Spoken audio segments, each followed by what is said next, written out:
Hey gang, Pastor Jason here. We're coming to the end of our study in Joshua. 2 more weeks, this week and next week, and we will conclude this study of this great history book. I want to ask you a question though. Have there ever been a time in your life that you have had a misunderstanding with someone? Maybe it was a family member, maybe it was a sibling, maybe it was a co-worker, maybe it was a neighbor, and unfortunately sometimes we have this even in the church. A misunderstanding. You didn't understand what was happening, you didn't understand what they said. This story in Joshua 22 and 23 is just that. A misunderstanding of an altar that was erected to worship God.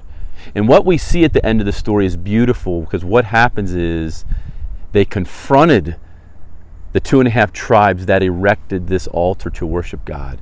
And they found out the reason they did it. They talked it out, and they all then praised God and worshiped God together because they realized that the misunderstanding, and they continued to live in unity and love with one another because they talked it out.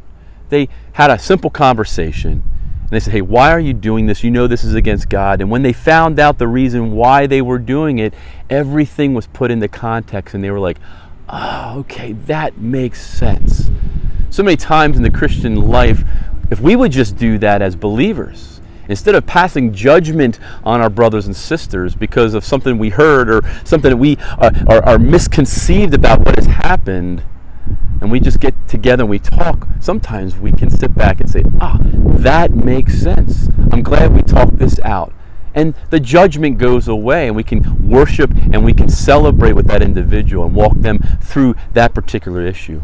And so, brothers and sisters, we hope we see you this coming Sunday as we talk about this beautiful story of reconciliation, of, again, conversation and communication with one another so we can understand each other instead of judging one another when certain situations arise. So hopefully we can see you on Sunday. 2 services, again, 9 o'clock and 10:30. Hope to see you there. God bless.